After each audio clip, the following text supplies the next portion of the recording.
Welcome to the Ice Cream Convos Podcast, where we serve delicious scoops of entertainment and celebrity news. I am your host, Xaviera. And I'm your co-host, Karla.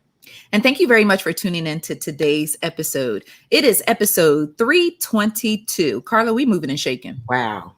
That We seems moving like and a shaking. whole lot. Yeah, we are. Absolutely. Doing So what we do. we do what we do. So we have some exciting news going on today. So we're going to start out the podcast with a major announcement. Karla, give me a drum roll, girl. Brrr. I know that was horrible. That sounds like an old motorboat or something. That sounded like you was between two titties, like. Oh, no, you think? Bye, Zavi. My bad, baby. My bad. But we are very excited because we have a lot of exciting things going on here at the Ice Cream Convos Podcast. And one of them is the return of the OG, the return. Yeah. And, you know, he fine too. I'm going to try to holler at him after the podcast. But we are very excited to welcome back JB. What's up? Hey. Hello, everyone. Back. Glad to be back. Yes, nice to have you back. So for those of you who may not be familiar, JB is our sports expert. JB is, he's the one who's going to bring the male, you know, he's going to bring something to the table for the men's out there because, you know, Karla and I, we got the ladies on lock. Oh, yeah. But JB is bringing something to the table for the men's. He's going to handle sports. And he's the one responsible for that awesome post this morning about Ronnie that got everybody in their feelings about the shot. Had me in mind. Ronnie was my dude. Yes. Yeah. So are you excited to be back with the ICC crew? Absolutely. Hopefully I can bring, like you said, that male perspective on sports, fashion, music. I just want to add another flavor. See what I did there? Okay, I see what you did right there. Yeah. So we're very excited to have you back. So I just wanted to introduce you to all of the ICC friends because today we are doing our first live podcast. So for those of you who may not know, on Tuesdays, if you are available, you can log in and you can watch Karla and I record the ICC podcast live on Tuesday before it drops to the public on Wednesday. So yes, so JB, we are very, very happy to have you back. We love you very much. I love you an extra lot, especially after dark. But anyway, that's another story. Adult. That's a whole different podcast. So thank you for taking some time to come on and just say hi to all of the ICC friends. And so maybe what I will do is when he drops some content, maybe for like the first week, I'll have him put hashtag JB. So y'all know that's JB in the mix. What do you think about that? Sounds good to me. All right. I'm happy to be back. I love both of y'all. Y'all have a good show. All right. Thanks, babe. All right. Bye. Holla at me. I know he is so annoyed with me. Oh, it's so awesome. It's awesome to have him back. Honestly. Yeah, it is. Yep. So like I'm excited. The dream team. Yeah, the A team. The I team. A team. Are we the I team? Ice Cream Convos. Something like that. We'll work on it. We'll work on it. Yeah. All right, so we do have a lot to talk about. It's so funny, Karla, because every week when we do the Ice Cream Convos podcast, you know, when I prepare or when we're preparing for the next week's show, I kind of go through like what happened since the last podcast. And we're finding ourselves being overwhelmed with content to talk about. So we have another announcement. Hit it, Karla. Hey, wait a minute. Come on, girl. Get my drum roll. Because I was waiting for the drum roll. I'm sorry. Give me the drum roll. Ready? Yeah. Set, go. Give me one. All right. We will now be, which one? That we podcasted twice a week? Which one you want me to Yes, ma'am. Go ahead, Karla. Right. Drop that T on them, Karla. We will now be podcasting not just once a week, but twice a week, y'all. So check us out. And, you know, more to come in the future. It may end up being more than 2 days. We'll let y'all know. Yeah. I'm pushing the envelope already with 2 days. So basically what the setup is going to be, where we will record live on Tuesdays and we will record live on Fridays. So the Friday recording will kind of take the place of the Friday night ICC chat, even though it will be in the daytime. So what we're doing is we want this thing to be more interactive. So when we're talking about topics and subjects or, you know, anything, if you guys want to have a say so or chime in or whatever, you can do so while we're doing the live recording. So I am going to post a link, and this link will allow you towards the end of the show, if you want to actually come on the podcast and share your thoughts and questions or whatever you would like to do. So we are going to have a lot of fun with this. Okay. So we will be recording live on Tuesday. We will be recording live on Friday, and new episodes will drop to the public on Wednesdays and Saturdays. So when you're cleaning up the house, or, just foo-la-laing around the house, or yang in the background, you can listen to the podcast. And, and we just appreciate those support. Like, we've been having a lot of great support, a lot of great momentum since we've been back on the air. So we are sincerely grateful. So now it's time to dig into this scoop. But before I get started, we do have a prayer request this week. So our prayer request this week is for Deborah Lee. If you guys have been reading the site, you know that Deborah Lee's son, his name is Quinn Coleman. He passed away suddenly on Sunday. He was just 31 years old. His cause of death has not been released. So, it's one of those situations where we really don't even know what's going on. So keep Deborah uplifted in prayer, guys. Yeah. Sad. Very sad. Yeah, it is. And what's crazy is she just got like this major gig at Procter & Gamble. And it always, I tell you in personal conversations, sometimes it feels like the minute something pops off, then something comes and just hits you like a car out of nowhere. And, so Quinn was a very well-loved DJ, and he was also an A&R in the music industry. So there's been an outpouring of condolences and tributes and everybody, from everyone in the music industry. So just keep Miss Deborah Lee uplifted in prayer, because it's a tough time for her and her family. Yeah. All right. Yeah. All right. So on to the scoop. Karla, your boy, Mojo Jojo, has announced Kamala Harris as his VP. That's what I'm calling him from now on. Yes. Mojo Jojo. I'm still excited. I still have like the energy of like when he officially confirmed her. I'm still feeling that energy. You still feel that energy? I feel that energy because I like Kamala, and I know y'all be trying to give Sis a hard time, but I like her. But you know what? No matter who went in, we'll find some way to give them a hard time. It's like, listen, none of us are perfect, so why do we expect our politicians to be? So that's a bar. But listen, okay, so Karla, so Kamala Harris, let me ask you this. We are happy that Mojo Jojo picked Kamala Harris, but it's Kamala, because we tend to say Kamala. I've heard, I think I heard Kamala the most. I think I was calling her Kamala. I think I was one time. Yeah, I think I was calling her Kamala until she rectified it. But okay, so with that being said, Stacey Abrams, Keisha Lance Bottoms, Kamala Harris. Who would have been your pick out of those three queens? Oh. Honestly, probably. I love them all. First of all, let's put it out there. They are literally on the same level for me. But if I had to pick, I would probably say I want to go with Keisha, but I would have to say Stacey, because I feel like Stacey's a little more seasoned, I guess. Okay. So, I can see that. Who was your pick? Out of the three. Now I would ask you a question that I'm not prepared to answer, right? I'm partial. I'm partial to either Keisha and or Stacey, because Atlanta, ATL, Georgia, right? Gotcha.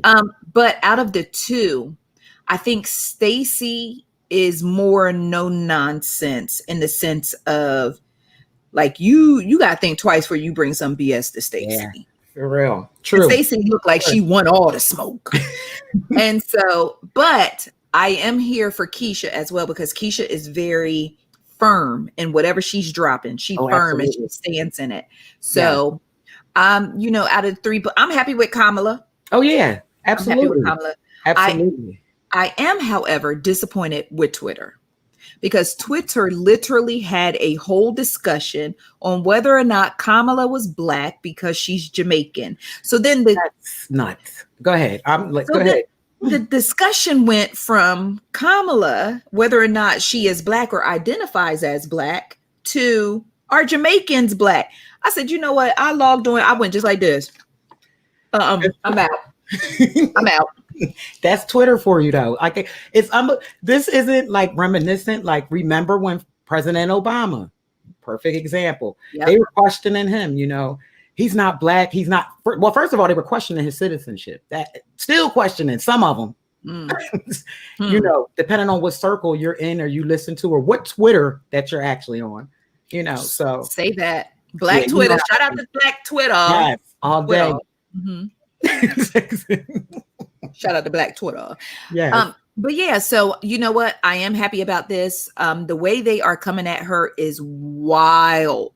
And I know they come after politicians, but the way they coming at Kamala is wow. And it hits me in a different way because number one, she's a woman, and number two, she's a black woman, despite what Twitter says.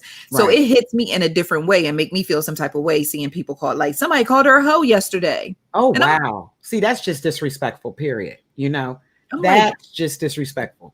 And for what? For what? So listen, whether or not I see a lot of discussion about, look, whether or not you are here for Joe Biden or you are here for this ticket of Joe and Kamala, it's better than Trump, ain't it? Yes. And that's the thing. At this point, if it's not who you want, we all know who we don't want. That's that's it. So I think we all can touch and agree on who we don't want. Well, with that being said, but yeah, so anyway, so that's my politics. Cause I am not well versed in politics and I'll be struggling, but dip and dabble. We only dipping and dabbling in neither. I'm merely rocking past politics. But with that being said, so congratulations to Kamala Harris. I hope they take it all the way because just please go vote. Please vote. Yeah.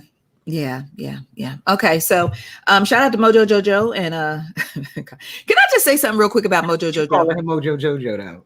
Can I just say something about Mojo Jojo? Yes. And I don't want y'all to get mad with me, but I just got to say this because I feel like I'm in a safe space to say this. Oh yeah. Listen, y'all, I wish this ticket was the other way around. Oh, of course. I feel like Mojo Jojo does his best work as a VP. The way he used to take naps during the State of the Union address when Barack Obama was talking. I just feel like Mojo Jojo is made to sit in the passenger side of his best friend's ride while you hollering at me. Like You think so? It's something. It's something about him. Everyone says, I didn't mean to cut you off because I was waiting to hear, because I always hear like everyone saying like, all right, there's something about him that he's not the one. But to me, with his experience, who else is more experienced? And what I mean by experience, listen, he worked under President Obama, the greatest president we've ever had. Okay. So even if you didn't do anything else, you learned now, mind you, he has a cabinet, he has people around him that can pull him on his collar now. I'm just saying, and we know President Obama going to be in the cut. Okay. So that's where I feel comfortable. But I agree, there are certain things that you're just like, ooh, I don't know, Joe. Can I tell you what irks me about Mojo Jojo? Yes, please do. What irks me about Mojo Jojo is the fact that, and excuse me, if you're just tuning into the ICC podcast, Mojo Jojo is Joe Biden. People like, they ain't here talking about Powerpuff Girls. What bothers me or irks me, I will say what irks me about Joe Biden, because at one point in time when they started talking about who's going to run in 2020, I was like, come on, Joe Biden. If we can't have Michelle Obama, I will gladly take Joe Biden. Mm-hmm. So I was all about Joe Biden until he opened his mouth. Because see, during President Obama's administration, Mojo Jojo he just fell back. You know what I'm saying? He was like that homie that don't say much, but when y'all get in the club and if a fight kick off, he gonna swing first, right? Right. That was the vibe that Joe Biden always gave me during the Obama administration. But now that he's in the forefront and he doing a lot of talking, I don't know, maybe he should have ran before the Black Lives Matter movement kicked off, because my energy is different. My energy is different. And every time he opens his mouth, it feels condescending to me. Okay. And just walk with me with this. Mm-hmm. It feels condescending to me in a way because I feel like he talks to the Black community like, y'all know I'm the only thing y'all got. So I don't have to do much. Like, you want me or this. Yeah. And the icing on the cake for me was when Cardi B interviewed him for Elle magazine. And he hopped on and she's like, hi, hello. Her fingernails was like, and she's like, hi, hello. And he was like, oh, Cardi. He was like, I want to introduce you to the love of my life, my daughter. She's a huge Cardi B fan. So the daughter comes in the mask and she's like, so then he goes, she used to call me Joey B. We might be related. I cut it off. Off because now you're playing. Did not hear that. Did not know that. Now you're playing. That's the type of shiznit I'm talking about with Mojo Jojo that gets on my nerves. You know good and god darn well you are not related to this regular schmegular chick from the Bronx with the 30-inch nails who will cuss you out and tell you how to keep her wop on point. But as soon as he come in, oh, my daughter used to call me Joey B. Boy, if you don't shut the whole hell up, nobody around that B was calling you Joey B. Yeah, true that. But I think it's because he's trying to appeal. You know what he was trying to do. I mean, I get it. And it is the energy. It's the energy. I get everything that you're saying. But at the end of the day, he's the best choice. He is. He's the only choice. I'm like, well, there is no one running independent. No. And y'all better not say nothing to me about Kanye West. Please don't put me in a position to have to go back to jail. Don't say nothing to me. Hey, that's why I said he's the best, like you said, what we have. But I'm comfortable with it. I mean, I'll live with it. Anything, listen, if a 6-year-old little kid down the street was like, I'm running for president. Come here, baby. Let me teach you how to read and write real quick to fill out this form for this presidential candidacy. It just is what it is. But so, let us know. How do you feel about Mojo Jojo? How do you feel about Kamala Harris being chosen as his running mate? Either drop in the comments if you're listening live or drop in the comments below if you are listening to the replay of the Ice Cream Convos podcast. Now, the big story of the week is 2 men have been arrested and indicted for the 2002 murder of Jam Master Jay. Wow. When I seen that, I literally, I don't know how to explain the emotion that I felt, but because it's been so long, I guess I felt like I'm not his family, so don't let me be exaggerating, but it felt like a weight. Like finally, we have so many hip hop artists, so many unsolved, so many cold cases, we don't even think about. So, I'm still like, it's unbelievable. I definitely co-sign that. When it came up in my feed, like my heart started pounding. It was weird. Like my heart started racing. Like what? And again, just to piggyback off of what you said, so many times when we have these hip hop, greats and or people in our neighborhood, some cases, it seems like the police just like, 2 tears in the bucket. I mean, okay, he's gone. Time has gone by, and with cases like this, the more time that passes, the more it feels like justice will not be served. Yeah. And that's what was with that real quick. I was always curious about why, because he was such a high profile, what's going on with it? So I was listening to I think Lisa Evers, Fox 5. Yeah. And she actually was reading out the court documents. And the one thing that she said that I didn't know was that the 2 suspects were, they were caught up in federal charges. And because federal charges, trump state charges, all that time, that's why I guess it was, held up. And then they said they passed it down to the cold case unit. And that's who, put the dots together or whatever, connected the dots and got the charges that we have now, I guess. But what's crazy? How you said how it made it to the cold case department. There was a documentary about, I think it's on Netflix, and it's called Who Killed Jam Master Jay. And what's crazy is in that documentary, they was calling out these Negroes' names. Mm-hmm. And so it's like, well, if a documentary can tell you, based off of that street talk, based off of that, if someone is knowledgeable enough to call out people by name and put scenarios together in a documentary, what is taking the police department so long? Yeah, it's the legal system. It's how the law is all tied up, because the feds had something, I guess, whatever they had on them, they take their time. The state had to wait to even touch those guys. And that's to me, that's a huge flaw on our system, because what is it, 18 years? 18. Yeah. So Jam Master Jay's family put out a statement, and they said upon the news of the indictment, they had mixed emotions.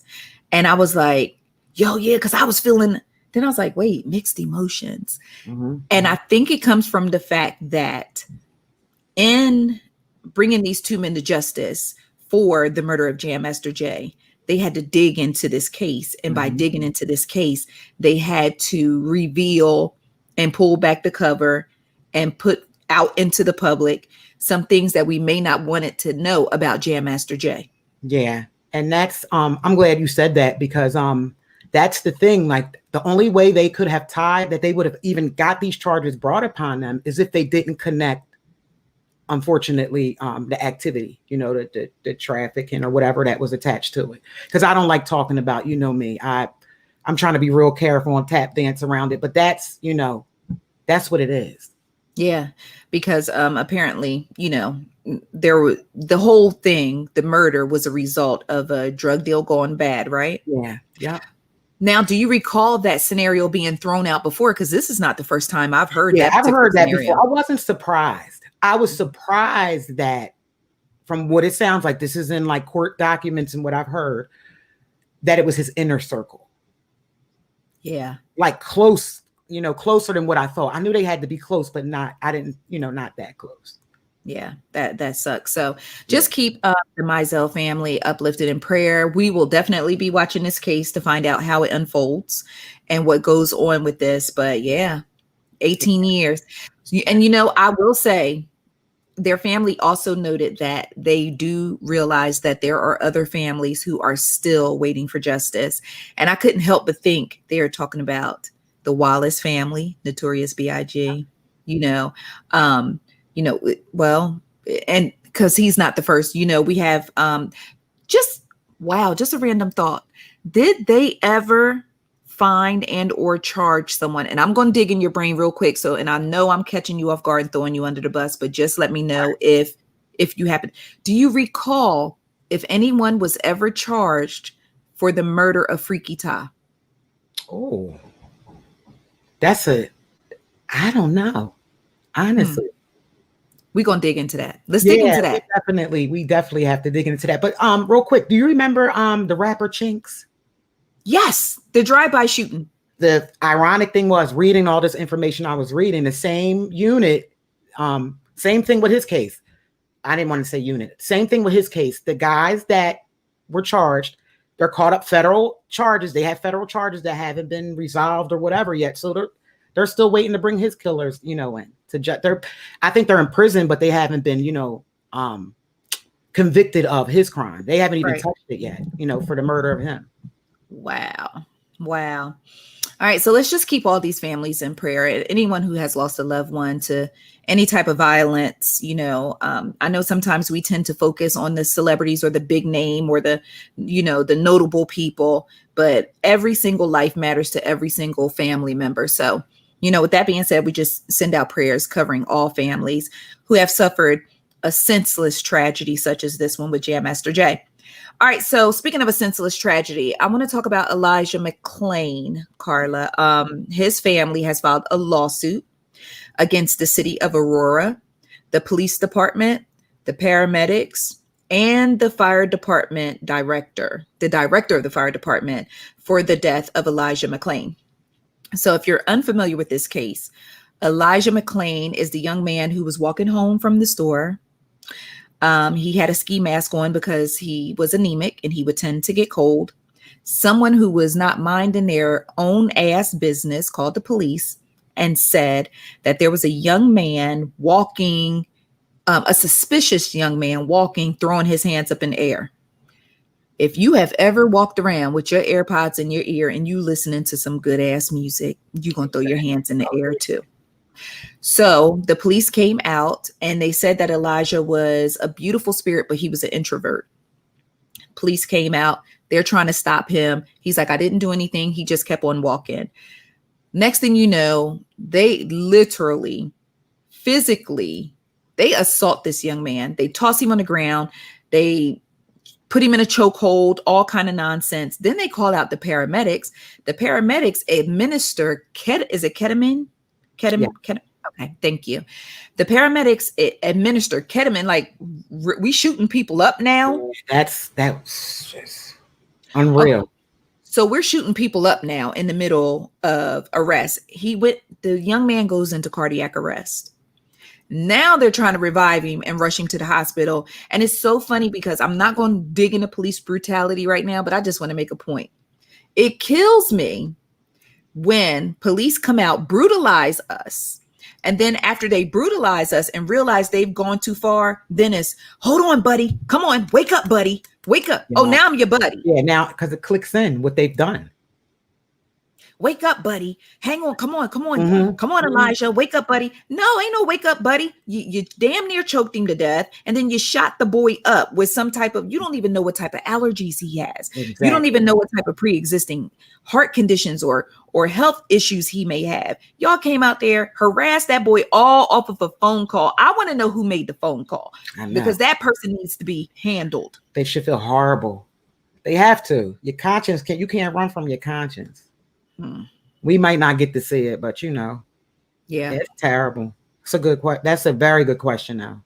Okay, so with that being said, I'm not exactly sure like what type of damages they're going after, but they are suing because Elijah, saying that the police department, the fire department, the paramedics, all of them egregiously violated Elijah McClain's civil rights, and they did.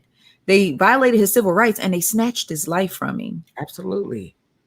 It was horrible. It should have never happened. Speaking of another lawsuit, and I know we're kind of moving quickly, but Nick Cannon. Now, didn't we tell Nick to go sit down last week? Child, he ain't listening. Nick Cannon ain't studying. We trying to save you, Nick. Yes. We trying to save you. Yes. All right, so Nick Cannon is now planning, or I don't know if he's gone through with the paperwork yet, but he is planning to sue Viacom for $1.5 billion, basically the value of Wildin' Out. Wildin'. Billion? You said big. You said buh. I said buh. Wow. That's that. I'm not trying to downplay Wild 'N Out, but that's a lot. That's the value. That's the true value. That is very, very interesting. Let me ask you, do you think that Nick Cannon has a chance to win this case against Viacom? No, but I believe they may settle for something. I don't think like he'll get that, but they may settle for something because I don't know because I don't know what belongs to Nick and what really doesn't, and how much they actually value the show, because that's what it's all going to come down to. Right. How much money they actually made off of the show, how much the show was actually valued, because we can look at something and be like, he think the show was worth 1.5 billion, but I mean, I think it's like $1.5. It just depends, so that's true. They are going to have someone come in and actually evaluate the assets of that show and evaluate the what's the word I'm looking for? The value of it, I guess. But as far as Nick Cannon, whether or not Nick is going to win this lawsuit, that's going to be an iffy one because Viacom is a machine. Oh yeah. Yeah, they got it. Listen, can you imagine that dream team over there? That squad? Those lawyers? All I picture is like the Simpson. What did they call them? What would they call the lawyers? Cochran, and that's what I visualize, like Viacom coming in there with like a whole squad.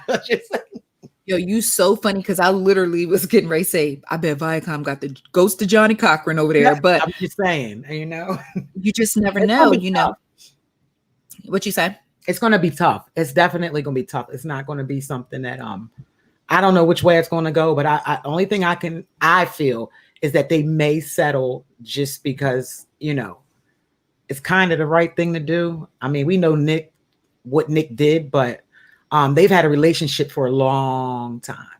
Yes, they have. 20 years, almost 2 decades. Yeah, so it'll be interesting now. Well, in other news, Nick Cannon has split from Jessica White. Listen, let me just tell y'all something real quick. Everything that's pretty ain't smart. And everything that look good ain't good. Because something wrong with Jessica White, y'all. I don't know exactly what it is, but something wrong with y'all, girl. Because she literally, you know the meme that's like, no one, and then it tells you what the person does? Yeah. That is Jessica. It literally will be no one, and then here she comes. I love Nick Cannon. He is my king, and we together no matter what, and nothing can come between us, and I love him for a lifetime, and I love him forever. We be like, all right. Then here she comes again. Oh, so what? I had miscarriages and we have infertility issues and we were on a break when he got the other girl pregnant. We like, all right. And then us again. No one. Here she come. I just wish Nick the best, because I'm single now. So, y'all tag Brad Pitt. Tell him to holler at me. Huh? Well, how we gonna tag Brad Pitt? Because number one, your comments is turned off, dummy. So how we gonna tag Brad Pitt to tell Brad Pitt that you just broke up with Nick Cannon and you want to get with him? He's still trying to divorce Angelina Jolie. He don't have time for your unstable ass. He is still trying to divorce Angelina Jolie. This is the longest divorce in the history of divorce in Divorceville. He is trying to divorce this woman. Here you come talking about tell Brad Pitt to holler at me. Brad ain't got time for your chocolatey crazy ass. He is busy. And just by the way she ended that confirms that she ain't right. You know what I'm saying? She's not right upstairs. She ain't right upstairs. No. Now upstairs is very pretty. She ain't right up there. Very pretty. Very pretty. All right, so speaking of ain't right, because I'm killing it with the transitions today, right? Yeah, you are. Smooth with it. Can we talk about your play cousin Tavis Smiley? That's your play cousin. You didn't tag too many cousins on me the last couple of weeks. That's your cousin. That's your cousin.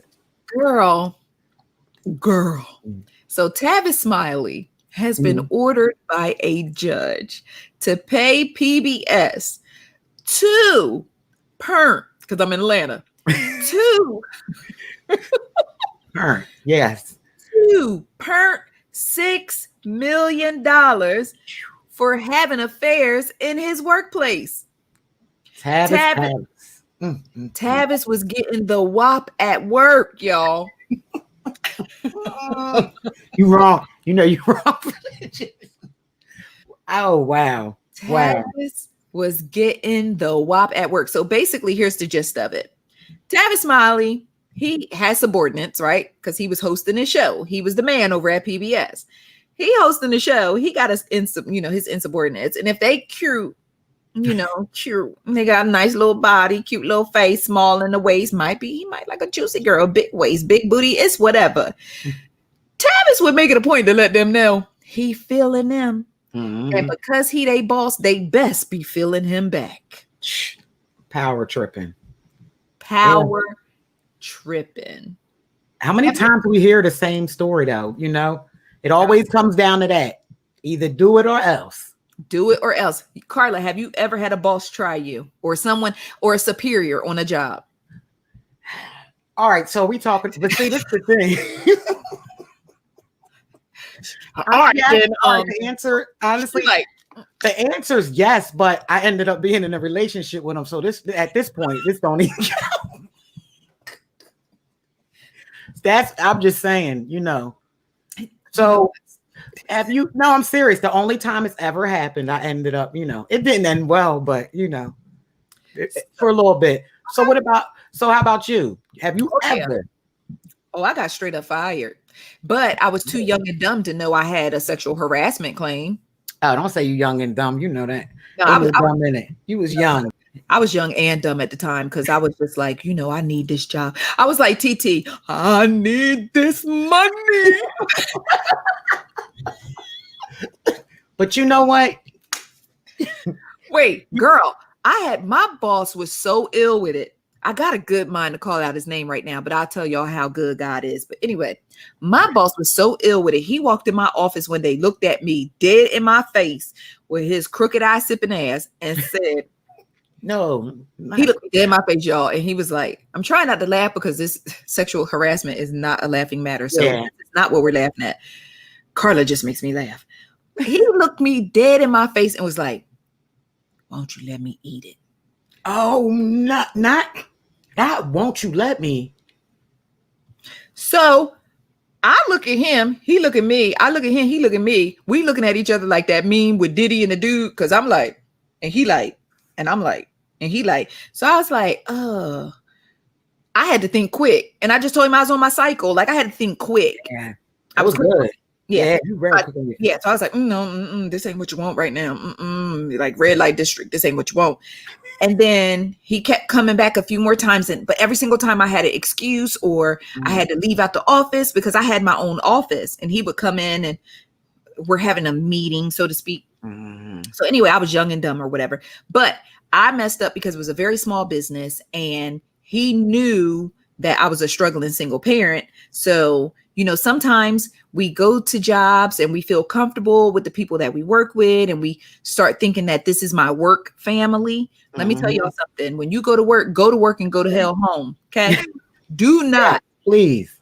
Do not tell these people nothing going on in your personal life outside of this is why I cannot come to work today, because they will actually use that stuff against you. He knew I was young. He knew I was a single mother of two. He knew that I didn't even have a car. I had to catch 3 buses just to get to work. So he knew that that job was the last thing that I had to hang on to provide for me and my family. So he tried to take advantage of it. So long story short, I guess after a while, when I kept, what's the word they use? Ghosting to the best of my ability at work, right? Always had an excuse or call someone else into the office, so on and so forth.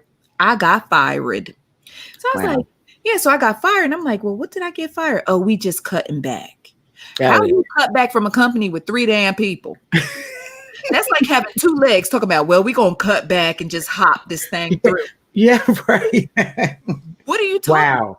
So that's when I knew it was retaliatory, but I didn't really think I had a case, or I don't know. I just never thought about it as a case. I never thought about, and I told other people what happened. They was like, what? Like, nah, that ain't right. So, the type of people I talked to was just going to go around there and put something, on his, on his back, his head, but I was like, no, we're going to leave that activity in New Jersey. But, so I experienced that firsthand. It was wow. Yeah, that's wow. Yeah, that's crazy. And to sit and listen to you say that, I don't think I get it young and dumb, but you have women, think about it. This is what the whole movement is about. Women that finally, feel comfortable, or they're our age and they're going through it right now. And they feel like, oh, this is my job. Some have tuition to pay, whatever your financial whatevers are, it depends. Girl, imagine having Tavis Smiley at work looking at you. You looking good in those slacks. Them slacks though? Slacks. Them dungarees. you know how Tavis says, you looking good in them slacks. Nigga, slacks. Anyway. Yeah, all right. So I think this is a good spot to take a break. And then when we come back, we will get into this Romeo Bow Wow situation. So, all right, we'll be right back. Give me some water. You ready? All right, guys, we are back. So, Karla, have you had the opportunity to watch the No Limit Chronicles? No. All right. Well, let me just say that it was interesting, and it made me want to put some respect on Master P's name. Okay. Now, with that being said, for those who didn't watch, the No Limit Chronicles was like maybe a 5-part documentary series about Master P and the rise of No Limit. But at some point I realized, hey, Romeo and Master P are executive producers on this project. And let me tell you the exact moment I realized they were executive producers on the project.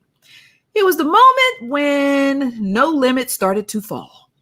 And the rain at the top was becoming short like leprechauns. And all of a sudden, people started talking about they just left No Limit, and they left this and they left, and this person left and this person left. And then Master P was like, Hey, I can't make people stay nowhere they don't want to be. And then they just moved on to the next. No, Master P, you gonna tell me today why everybody left? Why Mia X left and started cooking? Why Mr. Serve on I, one of them blue now? I need to know why your DJ left. I need to know. They glazed over, the part when the record label, everything get ugly. Oh yeah. Everybody start leaving. They glaze right over that thing like a Krispy Kreme donut. And I said, oh, this was self-produced. Okay. I got it. Because nobody wants to talk about the ugly side of things, when things happen. But at the same time, all things considered, Master P did a lot. And the fact that his name is Master P just shows that he was masterful, is what I'm going to say. He was masterful in the way he put that label together, the way he brought people together, the way he marketed, the way he promoted. Do you know that man literally bought a sports complex and made it the No Limit office? Like, Master P was on another level. I didn't know that. I actually did not know that. That is interesting. Master P. I've always loved P. I felt like P's grind, like even if you just watched him, I didn't see, of course, that, but just watching him, period, just being like a fan, you watch and you actually forget some of the things that he's accomplished. Absolutely. But he's still accomplishing. Like it's amazing. Absolutely. So, Master P is an OG in the game, and he has accomplished so much, and he's done so many different things to the point where whether or not you agree with his antics, him and his son's antics on growing up hip hop, at the same time, you just have to give him respect, because I just need him not to go on there no more. No more reality TV, please. No, don't go on there no more. Just stay at home. Yeah, stay at home. Stay at home. But Romeo, of course, on the very last episode, that's when they highlighted Romeo coming into No Limit. And if you're old enough to remember, it was the whole Lil Bow Wow versus Lil Romeo. Now, one thing that I will say about Master P, in all of his genius, if Master P saw something working for you, he gonna do it too. That's the one thing about Master P. Master P made a song called Hootie Hoo, knowing damn well Outkast. True that. True. If it works for you, it's gonna work for P too. Because he said P there, mama there, C there, P there, all there. Yes. You hit that. Yes. If it worked for you, it's gonna work for Master P too. So Lil Bow Wow was out here moving and shaking, doing his thing, and P like, well, shoot, I got a cute little son I can teach him we're not gonna let Uncle Silk teach him how to rap because his cadence is off. But we can write him some rhymes and let him do his thing. And Lil Romeo was just as cute as he wanted to be. He's still a good-looking young man. Yes. So he comes out, and now Bow Wow has this rival. It never got ugly between them because they were kids, but it was an unknown, it was an unspoken situation. Yeah, but sidebar real quick. Go ahead. Child, when Lil Romeo used to dance in that video, it used to make my heart cry. With the flapping arm. I'm mad that you got it, though. Exactly. Here you go. One arm, and then other arm. And I was like, Lord, is the baby airing out his armpits? And I said, who in the hell taught this baby this ignorant ass New Orleans version of the funky chicken? It was horrible. Yes. And then remember, he used to kick one foot out when he used to kick one little foot out. Now, Bow Wow was damn jamming. Oh, yeah. Bow Wow. That was a dancing guy. So yes. Yeah, I saw Bow Wow in concert. Don't judge. I took my daughter to the Scream tours. Oh yeah. That's what happened. That's what happened. Yeah. So they are, instead of, with all the versus stuff going on, and then with, Romeo being highlighted in this documentary series, all of a sudden it brought back those conversations on social media. Oh, well, who was better? Still Bow Wow was this and Romeo was this. And I'm like, yo, they grown behind men now. Yes. Like, so, come on. Right. So Romeo took the high road and was like, you know what? Rather than trying to battle Bow Wow in a versus, we gonna come together and make a documentary about our younger years as child stars. I think that's smart. Yeah. Your face say something else. Because I'm wondering what else could they put into the documentary that we don't already know. I mean, it's going to be a regurgitation of information. Yeah. But it's just a money grab. It's a money grab. Yeah. Yeah. But rather than both of them as grown men having to deal with who was better as a kid. Right. I agree. Let's just come together and jump double dutch together. So I think that's what they're going to do. Yeah. Now, my question to you is, are you going to watch? Yeah, I would watch because I liked both of them. I would definitely watch it. I just don't know. Like my focus might, drift. I'm not trying to play them either, just because we lived it. Yeah. You know what I'm saying? And especially like Bow Wow. And back to the verses thing, like they could never really do verses if you think about it anyway, because the material's just not. Bow Wow has the material. Okay, thank you. Yeah. I didn't want to be rude. I was just like, Bow Wow got the hits, Bow Wow has them. Yeah, Bow Wow has enough to bring to the table. Honestly, I can't remember but one Little Romeo song, and it's not shade. It's just that I was just like, oh, he's a cute little boy. I was more looking at P. Yeah. Oh, girl. Yeah. Mama there, P there. I told my husband I used to have a crush on Master P. He just stared at me for like 10 minutes. Hilarious. I used to have a crush on Master P, and I'm sure he had a crush on Megan Good before she fixed her teeth and her eyebrows. You already. Anyway, you had to roll your eyes that hard though, but hey, you know how it goes. It's different for us. Don't be judging me for my pre-adolescent crushes and things. I knew Master P was a boss, and I'm trying to be a boss. Hey, always been a boss. That's right. So, Mark Zuckerberger. Why you at this? Yeah. Mark Zuckerberger, this Boosie. Mark Zuckerberger, I need my Instagram back. Girl, the highlight of my week was watching Lil Boosie sit up on social media and beg Mark Zuckerberger for his Instagram account back. Ciao. That's a whole mess. Girl, why you got it down pat though? Mark Zuckerberger. Because see, the reason why it's so easy for me to call him Mark Zuckerberger is because at home, I call him Mark Zuckerbooger. You remember all the nonsense and crap he done put that Ice Cream Convos page through, and still to this day. We'll talk to y'all later on. That's a conversation for another day about them closing the gate, about them shadow banning our page. We posting stories, got 1 million followers, but we get 1 like. You mean to tell me all 999,999 rest of y'all didn't like this post? Get out of here. Yeah, they did us dirty. Did I say the right number? I feel like that was a lot of nines. Yeah, it was all right. It was all right. They know what y'all know what we meant. Okay. Yeah, you know what I meant. That's somebody go in the comments like, Zabi, you literally said 1 trillion. That was a lot of nines. Mark Zuckerberger. Boosie said this how he feed his children. Yeah. When he said, Mark, don't get rid of me, just put me in orientation. What kind of that's the part where I'm like, what orientation would he like? Facebook bestie, what kind Instagram of I don't get it. What kind of orientation you gonna put Boosie in? That's what I'm saying. But what got me when Boosie said, hey man, I don't know what I did. Oh, Boosie, let me help you out. Hold on. Let me help you out with that one. Well, first of all, one day I went to your page and I saw 2 women munching in the crock pots. And they weren't in the kitchen. I saw 2 women swapping the wops on Instagram. And you were saying, hey, cash app them some more money. Cash app them some more money. And then I saw that. And then one day you got on Instagram and told all of us about how you had grown behind women doing sexual favors on your minor children so that they wouldn't grow up to be gay. Mark Zuckerberger. I don't know what I did, man. Okay, well, let me help you out some more, Boosie.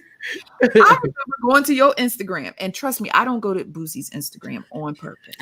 I only go when somebody ring the bat signal and tell us that Boosie wilding again.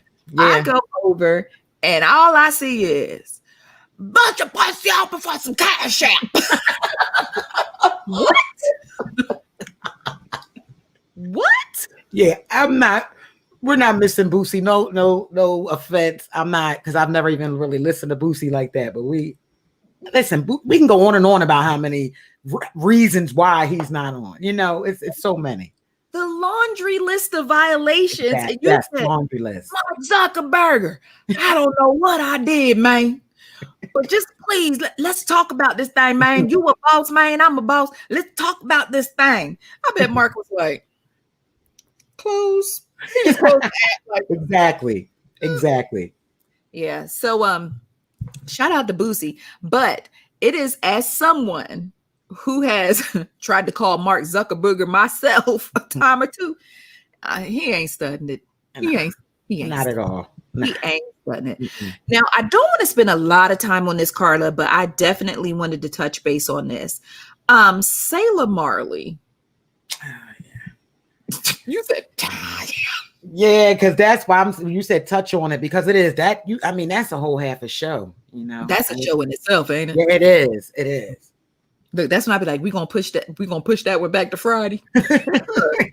Well, okay, so long story short, Sailor Marley, who is the daughter of one Lauryn Hill and one Rohan Marley, took to social media and basically had an online therapy session, a 2-hour-long online therapy session, where, now, first things first, those 2 hours could have literally been 20 minutes.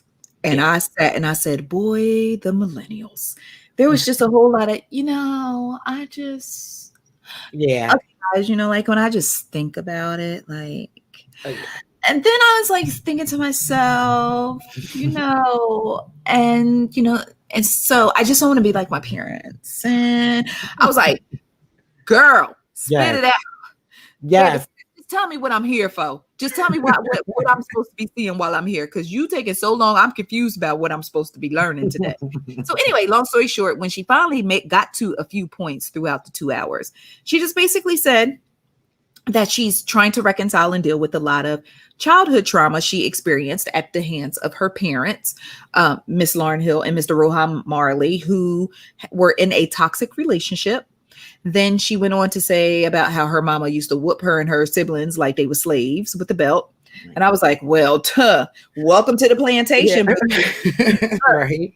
Anyway, she talked about how her mom was very, very mean and very, very bitter, which is not hard to believe because of everything that Lauryn has been through in this industry. Right. So it was just a bunch of things. But what bothered me the most about Sailor, and a lot of people was like, she deserves the right to speak her truth. She deserves the right to speak out and speak her truth and say what she needs to say and so on and so forth. But I will tell you, the one thing that bothered me about that was bringing the world into your private business, because a lot of times that's why therapy is so good, because you can go and you can release all that stuff, but it's still protected in a protected space. Because now that you're telling your version, now keep in mind her version, and as a mom, there have been several times where things have gone down between me and my children, and if we got in court, I'll be like, oh, Your Honor, I object. They is straight up lying. Right. True. Differently from parents. A lot. Kids don't see the reason behind the rhyme in a lot of cases. And, Lauryn was like, listen, she got on Facebook. She wrote her dissertation. She said, look here, what I ain't fitting to do is be trying to explain my shit to y'all black people. But what I'm going to tell you is, if I'm guilty of anything, it'll be disciplining my kids while I was angry. But I ain't apologizing for disciplining my kids. No, that's right. I said, okay. And so she said that her kids, were kind of privileged to a certain point. And, but any mama know that your kids will not see it the way you saw it.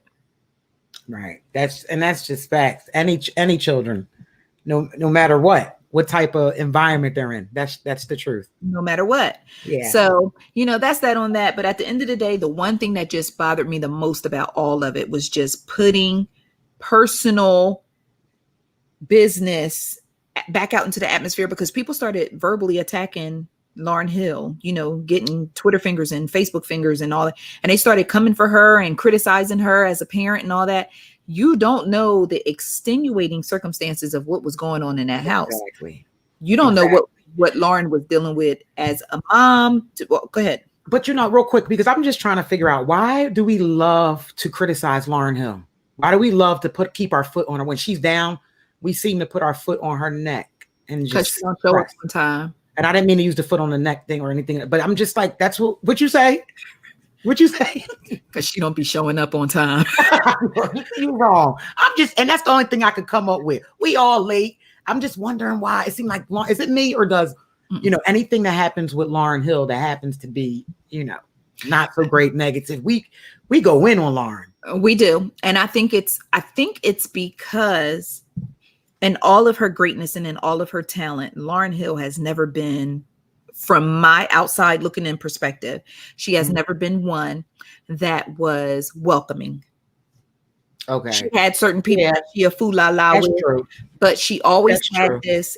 But at the same time, it may have been her keeping up her guard because, again, we don't know what she is dealing with behind the scenes. And listening to Jaguar, I'm just going to use an example of another artist. We don't know what Lauryn. She was in a group with two men. And like some of us who shall remain nameless, she starts smashing the balls. Oh, you ain't right. You know what?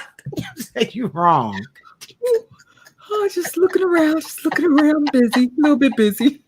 But no, I mean, it's a very good point. You just never know what, but there is just like Mojo Jojo Biden, there is something about Lauryn. It's something about her and all of her greatness. As much as we love her, as much as we love her voice, her music, her talent, there is something about her that makes you, if I saw her somewhere, I wouldn't run up to her and be like, oh my gosh, Lauryn, I've always been a fan. I would just be like, yo, there go Lauryn Hill.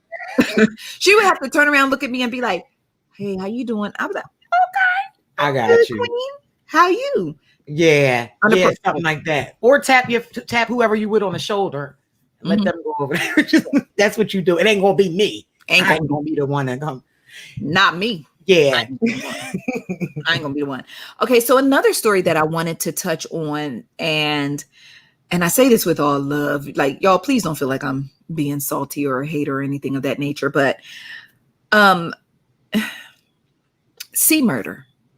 And I should have maybe lined this up after the conversation about the No Limit Chronicles, but C Murder, C Murder has been in jail for 19 years.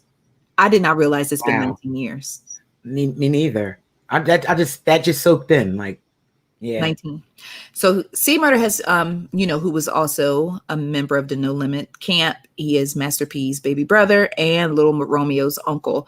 He is serving a life sentence in jail for a murder of a young man at a nightclub.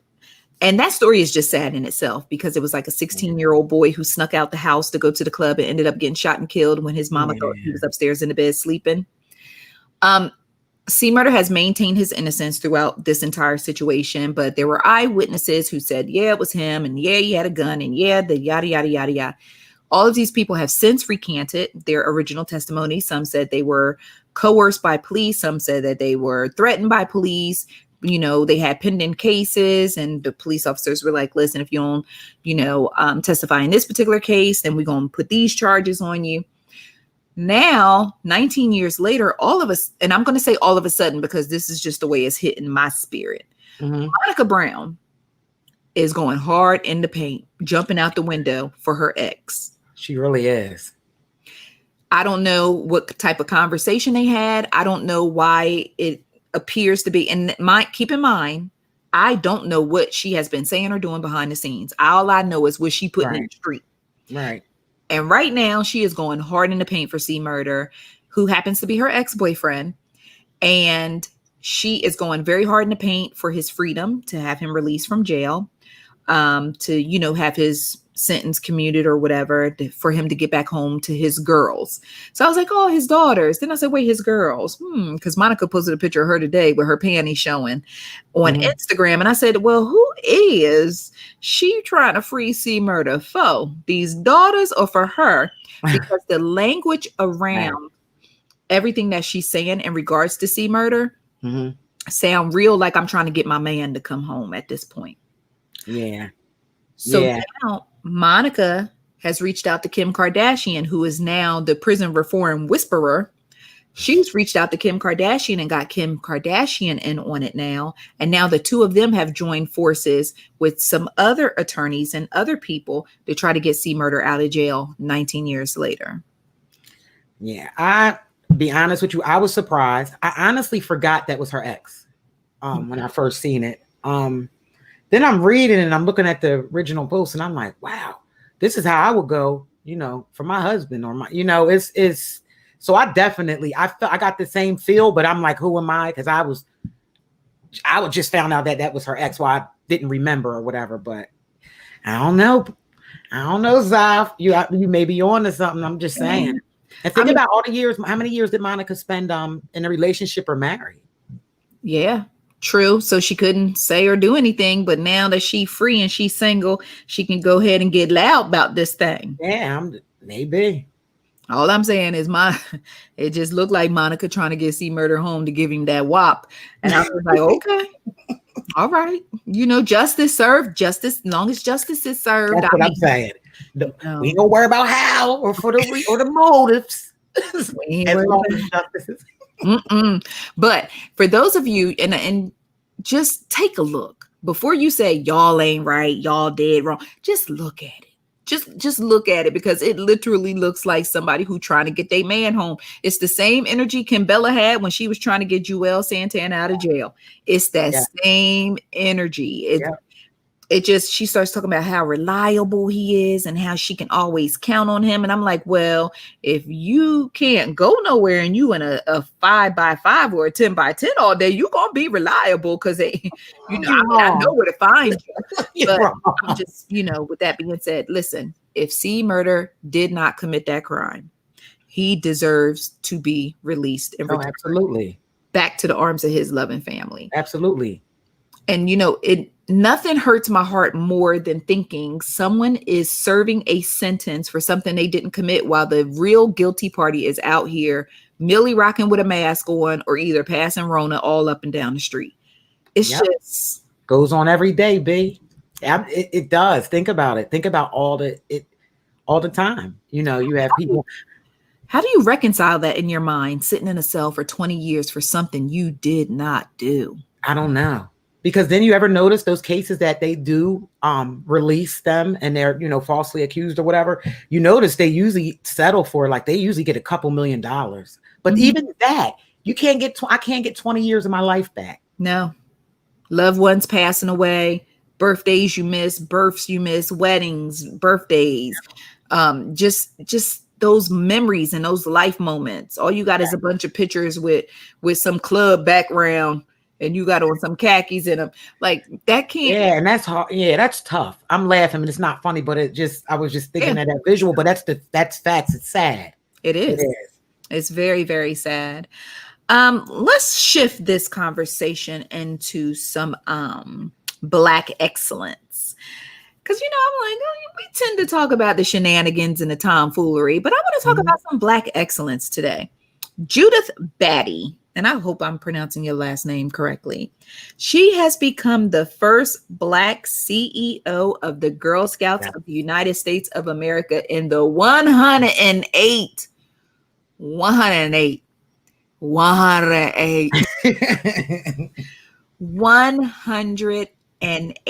years of the organization. And y'all not I'm sorry, because that right there, honestly, I don't know. I was a brownie. I started as a brownie and maybe I'm just saying that's huge. Think about that. It is. I didn't even know it was they were around that long. Mm-hmm. Yeah. I think after Kamala, I'm butchering her name, but after Kamala, that was my favorite, that's been like my favorite story. That's huge. It is huge. And you know what's so crazy? It's like, listen, I know nobody was out there slinging them cookies harder than the little Black girls on the Girl Scouts. All right, now. You mean to tell me it took 108 years and for someone to step down in order for this lifelong Girl Scout Thin Mint queen in order for her to become a CEO, but I'm here for it. I'm not complaining about how it got done. It is done. I'm happy. I'm thrilled. So congratulations to Miss Judith Batty. I am so excited for you. I'm excited for the Girl Scouts organization. This is a good look because now all those brown brownies will have something to look at and be inspired and see. So this is a great, great thing. Yes. And other Black excellence is Mr. Jason Wright, who has become the first Black president of an NFL team. Huge. I'm telling you, how much more could we do? I'm out in these streets. Like, look, I'm like, they my family members. Like that is, I personally never thought I would see that. Yes. So I'm like, when you see something like that, you're like, yo, like, is this the tipping point? Like, is this where the things are about to change? Because he's president. Now, we still need to get some Black NFL owners, right? Oh, absolutely. But president, and he is more than qualified. I listened to this gentleman talk. I posted an interview with him on icecreamconvos.com. So you are more than welcome to go over there and take a look at that. But I love his energy. Oh, yeah. I love listening to him talk. He's very, very, very intelligent. Very well qualified for the position. Yes. And so when everybody was coming at him, like, you know, how does it feel to be the first Black president of an NFL team? He was hitting them back with, well, you know, I'm most happy about, you know, getting the position because I'm completely qualified for it. Right. He's like, what you gonna remember is I'm qualified. I'm not no token. I am not an equal opportunity hire. I am not a token. Y'all not sliding me up in here just because it's a good look in the midst of the Black Lives Matter movement and so on and so forth. He was like, I am very qualified for this position. The icing on the cake is that I'm the first one. I was like, love it. Come on, King. I was like, come on, King. So meanwhile, after I post the story, my DMs light up because everybody like, him cute. Gone, y'all. Now y'all gonna be sitting up talking about what team is he the president for again? I'm getting a jersey tomorrow. I'm getting the jersey tomorrow. Can I get Right on the back? No, boo-boo, he don't play. But I just want a custom one, like I get Right on the back because I could be Mrs. Right to his Mr. Right. Gone, girl, gone. Let that man be Black excellence all by himself. Boy, I tell you, a queen will hop on some Black excellence in a heartbeat, won't you? Quick, like, yes, quick. I ain't mad at it though, because listen, that's better than chasing Junebug. Go on and get you some Black excellence.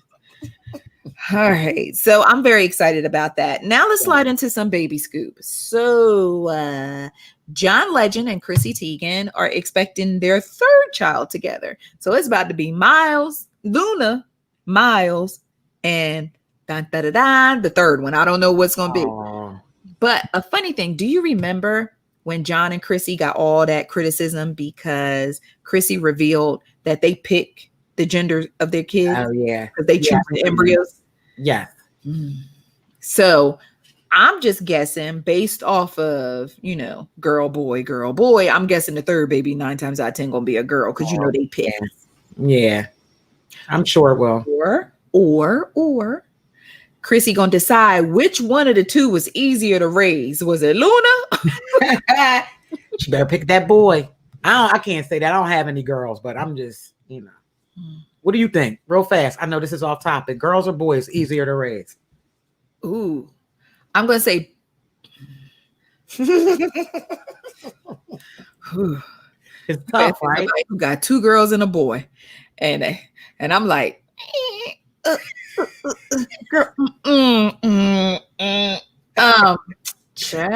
tough because they both come with, you know, kids gonna come with whatever, girl, boy. Yeah. You know, it depends on how they set up.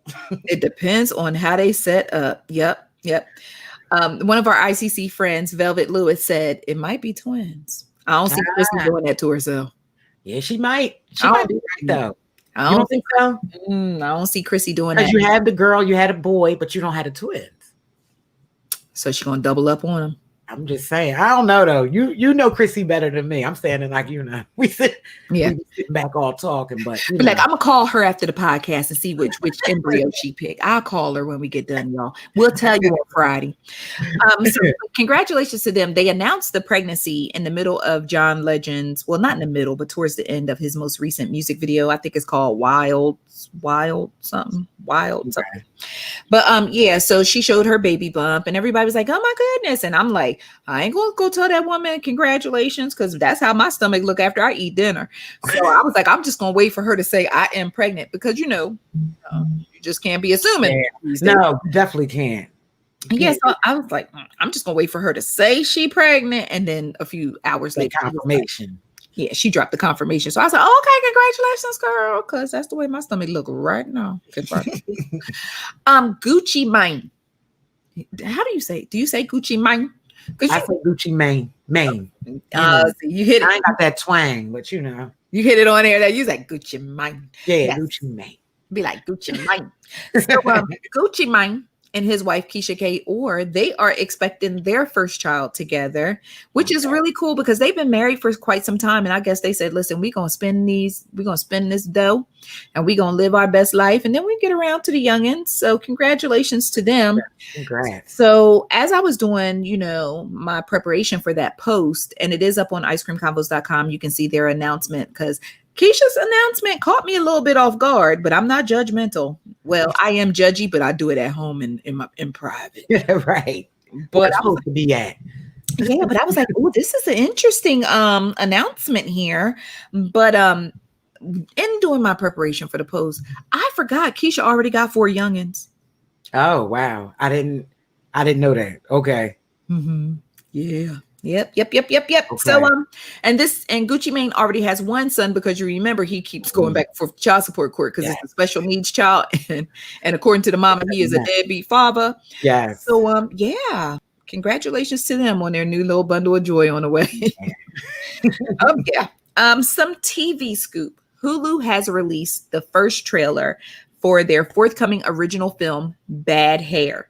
Y'all, this might be good. Someone slid through the comments of ICC on Instagram and was like, this movie trash. So I don't know if they had the opportunity to pre-screen it or they just mad about the trailer. But it's basically about a black woman. It's set back in the 80s.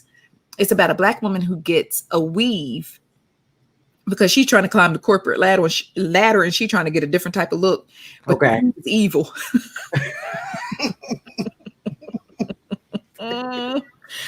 So the weave is evil. And so, and the shenanigans commence from there. But you could check out the trailer on icecreamconvos.com.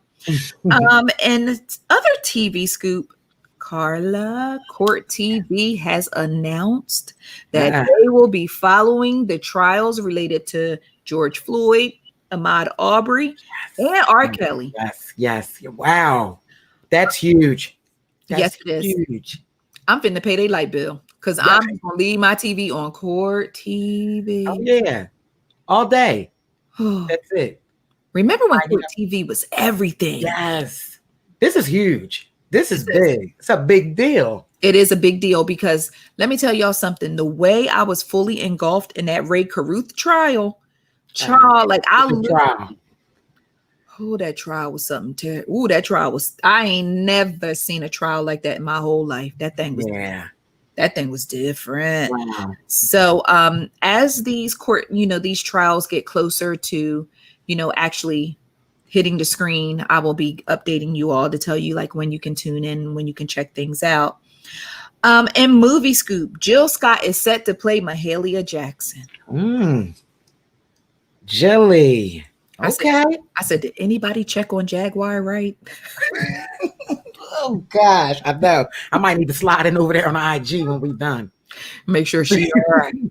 But no, this is a good look. The film now. Yes. One of the things that I found interesting was, and I'm saying this with all due respect, why all of a sudden so much content about Mahalia Jackson?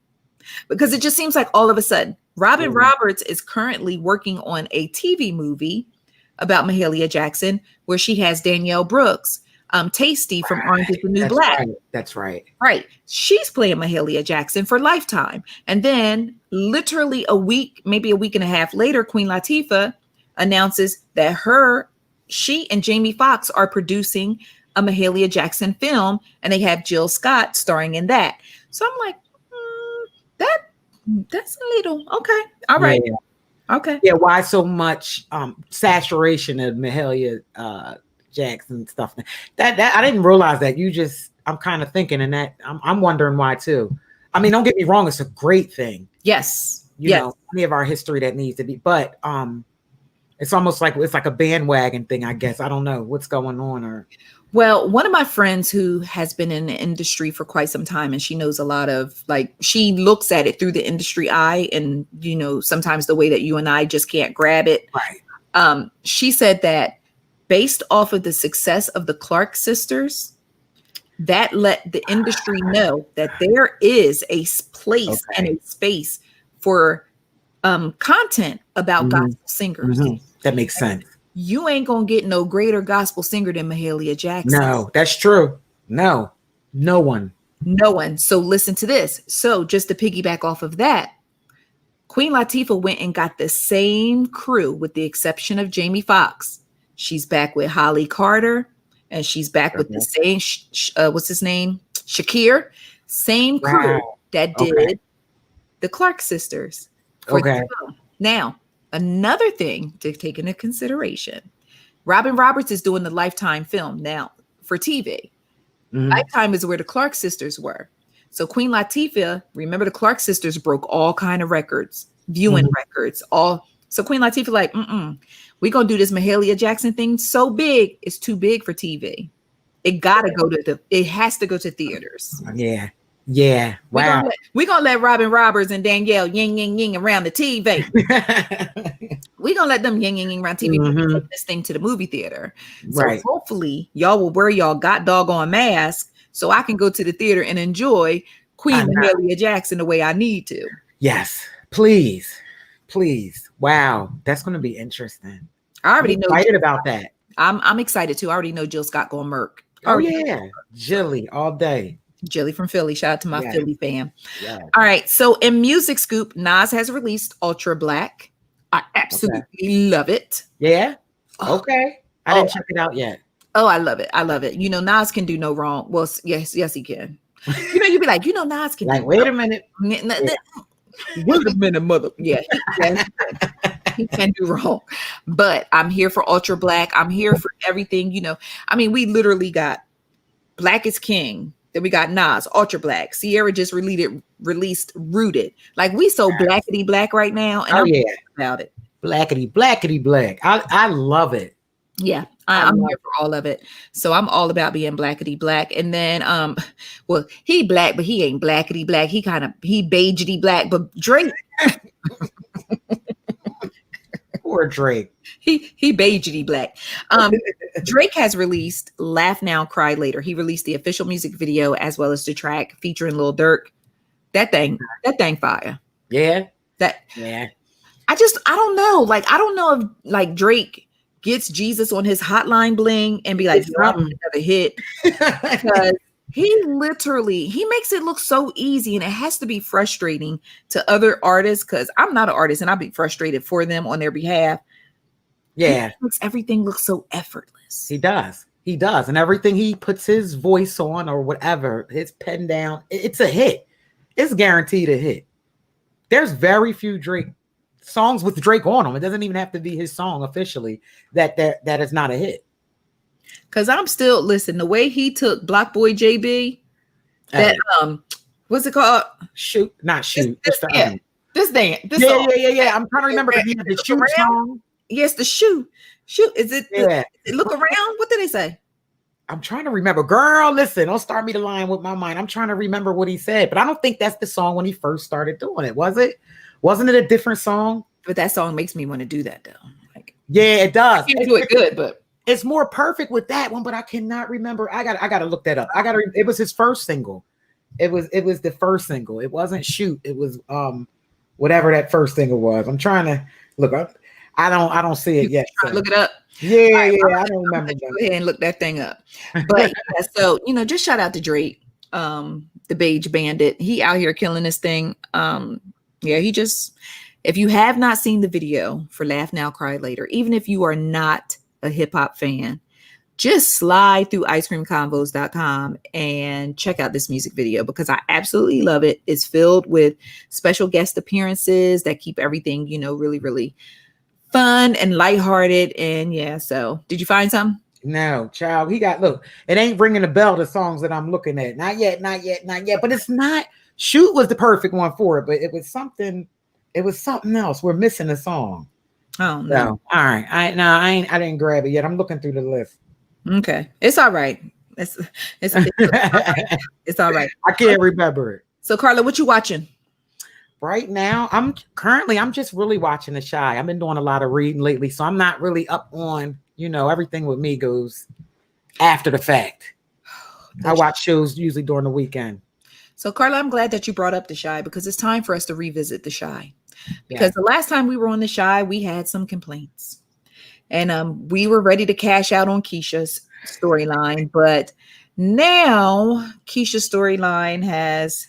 Now listen, real quick. If you ain't watched The Chi, just go ahead and pull your headset, take your earbuds out or something right now, because I don't need nobody crying to me about no spoilers, okay?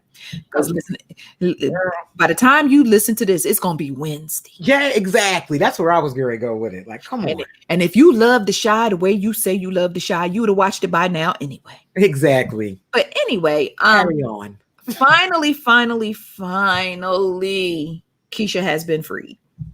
But now we're dealing with the aftermath. And I do understand after looking at Lena Waithe's Instagram page, I do understand that this whole storyline was intended to shed light on the missing and exploited Black women that don't get media attention. Mm-hmm. So I get it. So now it's almost like, and I feel bad for the way it makes me feel. It almost makes me feel like, look, she home now.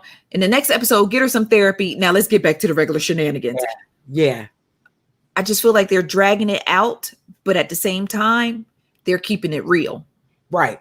With the process, because it is a process. It's a process. You come home, you have to get reacclimated. You have to, you're still dealing with whatever you're dealing with in your head. And now she's going through some physical changes that kind of caught me off guard. Oh, yeah. Physical changes. So, with that aspect, yes, I am watching The Chi as well, but I also watched Project Power on Netflix. Okay. How was it?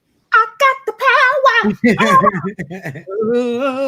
Shout out to Snap. That was Snap, right? Yes. That song, listen, as soon as I heard, it's getting cut. Okay. That used to be my goddamn jam. Nobody can tell me nothing about I Got the Power. Yeah. But shout out to Jamie Foxx because Jamie Foxx is just that dude. Okay. The film is absolutely wonderful. It is action. It has heart. It has funny moments. Great film. It is now streaming on Netflix. If you do not have Netflix, you can call somebody else and ask them for their password, not me. Right. You call mine. I don't know. Mine is already exhausted. I'm already looking like you log into Netflix and it's so many profiles under your account. It look like you logged into Instagram. Be like, hold on. Oh, Junebug. Girl, so many profiles on my Netflix account. It looked like I'm logging into Instagram. All I see is different faces and pictures. I'm like, oh, okay. But one time, no, honest to goodness, you know how we always try to come up with these bright ideas, right? Mm-hmm. One time I had the bright idea. I was like, yo, I should get a Netflix account and just share it with all the ICCers. Girl, they would have me in jail. Wow. They would literally have me in jail. We be blogging about your ass, me and JP. trying to come up with the best we could do. You know what I'm saying? Be like, have a whole GoFundMe, all of it. Yes. They be like, I thought her little site was doing all right. Nah, she got some major charges. Like, she is literally, the feds are sitting and waiting for her before they can get to the indictment. Like, they really getting her. They really gonna get her. So I was like, okay. So I thought about that. And when I really thought it through thoroughly, I was like, maybe not. Yeah. Maybe not. We need you out. We need you in out. We need you out as a decent citizen. Listen, I'm just trying not to become the news I write about. That's all. All right now. That's all. All right. So I guess that concludes today's episode of the Ice Cream Convos podcast. This is our first live episode. So I'm very, very excited. If it seems like we were a little bit all over the place, it's because we're just excited and distracted at the same time. Excuse us. Bless our hearts. Seriously. Bless our hearts. Yeah, ours. But lots of fun. Thank you so much to all of our ICC friends who checked in the chat room. Joanna, Loso, April, Shantae, let's see, who else? Velvet. We have so many different, Miss Regine. We have so many different ICC friends who checked in for today's podcast. We had Missy, we had Maya, we had Portia, Giselle. So very, very, very appreciative for all of you who checked in and into the live chat to watch the show in real time. We definitely appreciate it. We are very excited. So before we go, I just want to remind everyone, download the Ice Cream Convos app. It is the easiest way to access everything Ice Cream Convos. You can get our social medias, you can get the blog posts, you can listen to the podcast. Anything that you need to do, it can be done inside the Ice Cream Convos app. So I definitely want to remind you to do that. Please subscribe to our YouTube page. Karla, last week, we talked about our YouTube page and we talked about the interview that I did with P-Valley stars, Brandy Evans and J. Alphonse Nicholson. Mm-hmm. Y'all, that particular interview is now, Karla, you gonna give me a drum? What? Hey, Karla, can I get a drum roll, Karla? Oh, listen, because you don't like my drum roll. The last one. I do like it. All right, you ready? Oh, I see. Oh, you flipped the screen. Like that one, yeah. I like hand motion too might have. I like that a lot. That interview is now up to 20,695 views. Hey, wow. Yeah. It has officially, has it surpassed? Let's see. Nope, not yet. It still needs 1,000 more views before it surpasses my 2020 stimulus check, how to complete the fillable tax form for non-filers. Listen, people are trying to get stimulus check. Yeah. Yeah, the video I made. Yes, thank you. The video that I made teaching people how to fill out the non-filers form to get their stimulus check. That video has 21,000 views. So, it's exciting to me. The regular YouTubers are probably like, child's play, 20,000 views, child's play. But for someone like me who, Karla tells me I need to get on Instagram, but not Instagram, on YouTube, and I need to YouTube more. That's right. I'm show that beautiful face more, get more visual. You got to start small. Even some of the big YouTubers, they started out the same way. Everyone has to start the very same way. That's the cool part about it. That's right. Because when y'all started, the only people that was watching your videos was your grandmama. And she was like, baby, I'm so proud of the way you was making the little screen flip for the next thing to the next thing. I'm proud of you, baby. I am so proud. So, with that being said, I'm proud of, what we bring into the table. I'm proud of all that we do. I'm proud to have such an amazing co-host. Oh, thank you. I learned from the best. With the illest drum roll. My girl was like, girl, you know that sound like a motorboat. Stop playing. But the crazy part is that I'll put it on you because I know I can't do it. I know that you brave enough to even try. So that's why you make me better, like a fabulous song. Oh, appreciate the love. Thanks for having me. So yes, be sure to subscribe to our YouTube channel and tell a friend to subscribe as well. And don't forget, Ice Cream Convos Podcast now has a Facebook page and an Instagram page. We are Ice Cream Convos Podcast all in together now. Yeah. And you can find us over there and you can stay in touch with us there. And last but not least, we just thank you guys for tuning in. We thank you for being so supportive. And our next live recording will be this Friday. Okay. And then the new episode will come out on Saturday. We will drop some information either Thursday, sometime on Thursday or Friday morning, letting you know exactly what time we will be going live on Friday, so you guys can come in and party with us. And then maybe next time we could get some of y'all to call in or show your faces on the podcast with us. Join us. Join us.